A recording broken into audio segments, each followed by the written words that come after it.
What do you want, Shepard? Why did you become a mercenary? Lots of reasons. Such as? Such as, I needed to get out of our system. I needed to eat.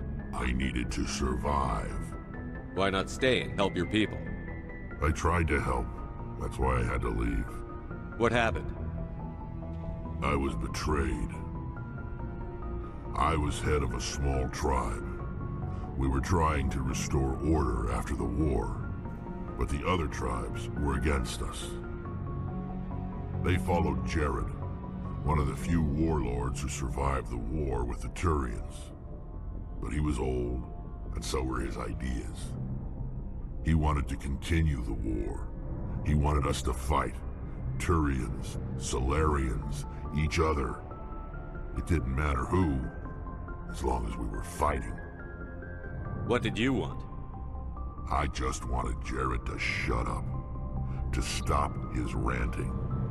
I wanted him to stop leading the tribes astray. But he couldn't understand how much things had changed. We didn't have the numbers to go to war. Even if we did, the genophage made sure we couldn't replenish our numbers fast enough. I told them all to forget about war. We needed to focus on breeding, at least for one generation.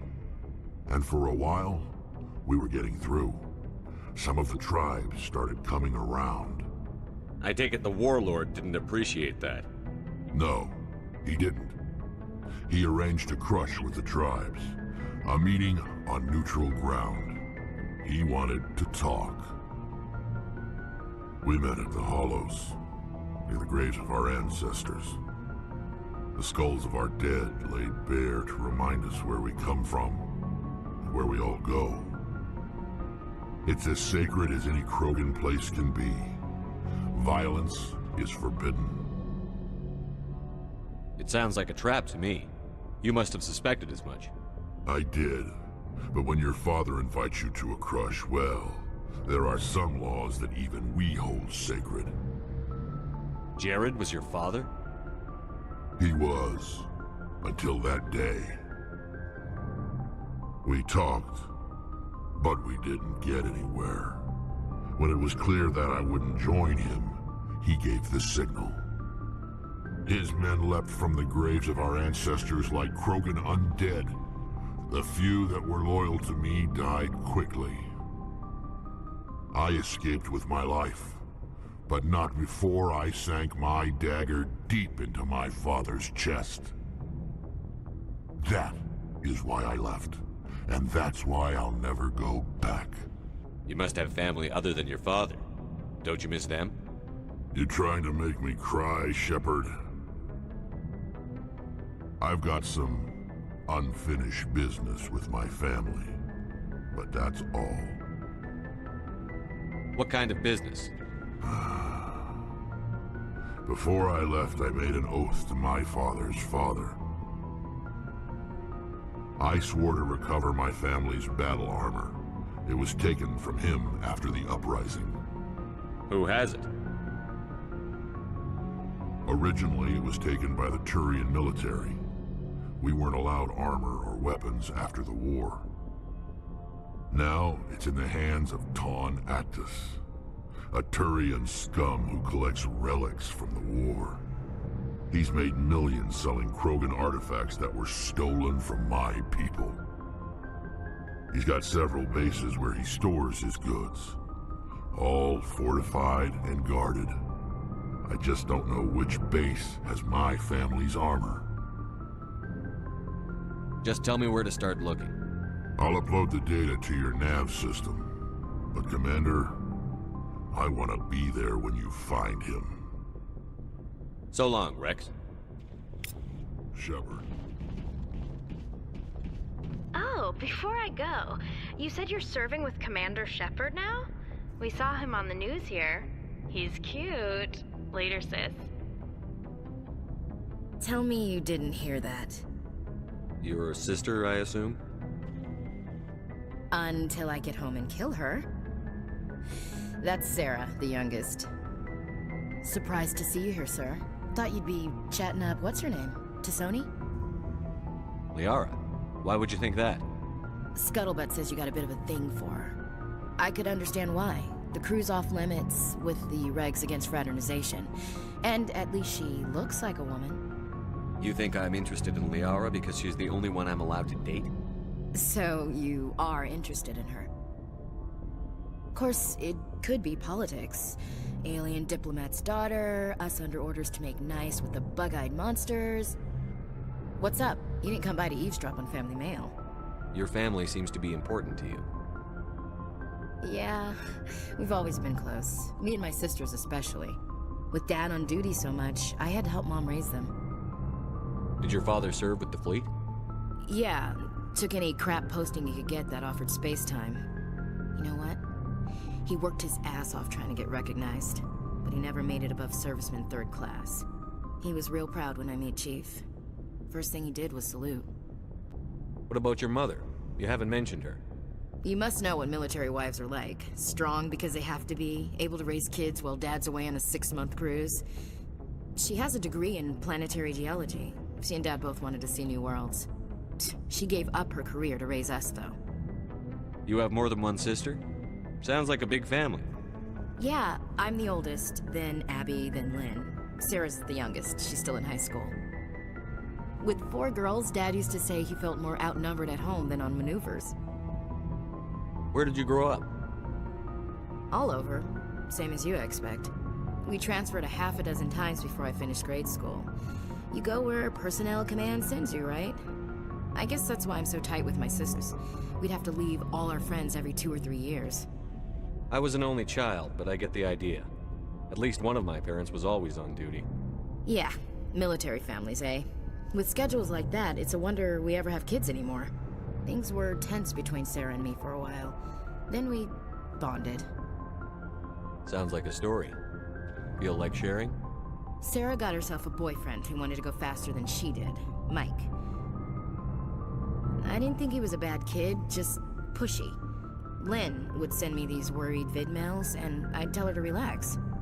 Where were you when this was going on? I was on active duty. Sarah's graduating high school this year. This was only a couple of years back. They were on Amaterasu. At the time, I was assigned to Chernobog. Same cluster, but a dozen LY away. Close enough to talk regularly, too far to make it back in an emergency. I couldn't afford a fast packet flight. If he really liked her, he wouldn't be pushy. Yeah, of course. If he didn't ask at all, I'd wonder if he thought Sarah was ugly. Damned if you do, damned if you don't.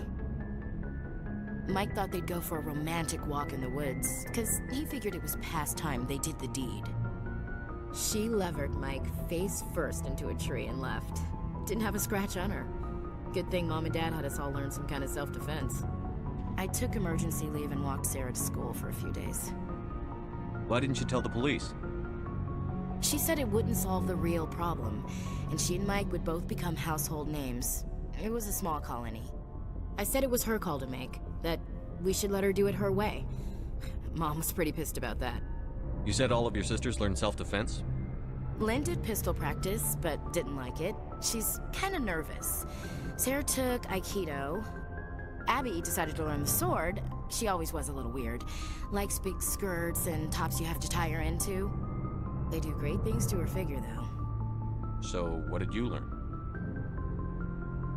One of Dad's friends taught me Marine hand to hand. Did anything happen while you were home? My last day out, Mike was waiting for us. Sarah had told her friends, so everyone at school knew what he did. He wasn't happy. I wanted to snap him in half, but Sarah gave me this look, this let me handle it, I need to do this alone look. She kept her cool, God bless her, as he screamed in her face. She just let him vent. Then he tried to punch her. I swear, she just flowed around him. Next thing I knew, he's face down on the sidewalk, and there's blood everywhere. That's unbelievable. Sarah must be as good as you. Better. I'm more or less a straight-up puncher. When he swung, she wasn't there anymore, and he fell. She helped him stop the bleeding and had me call an ambulance. She told the paramedics he fell. Before they took him to the hospital, Mike touched Sarah's arm. I thought he was gonna end up on the ground again. But he hung his head, whispered, "I'm sorry," and started crying. And she hugged him. The Williams women are a decisive bunch, Commander. We do things when we're ready. Not before, not after. Where was your father during this? Wasn't your family stationed near him? Dad always wanted to serve in space, but he wanted us to have real ground under our feet. He'd say, space is beautiful, but you can't raise a family there. I cannot rest from travel. I will drink life to the lees. All times I've enjoyed greatly, have suffered greatly, both with those that loved me and alone. For always roaming with a hungry heart, much have I seen and known. Cities of men and manners, climates, councils, governments. I never thought I'd hear you reciting poetry. Just because I can drill you between the eyes at 100 meters doesn't mean I can't like sensitive stuff. Just don't spread it around. Ulysses was my dad's favorite poem. Every time he shipped out, he recorded me reading it. He had a dozen versions when he retired. Does he still like it?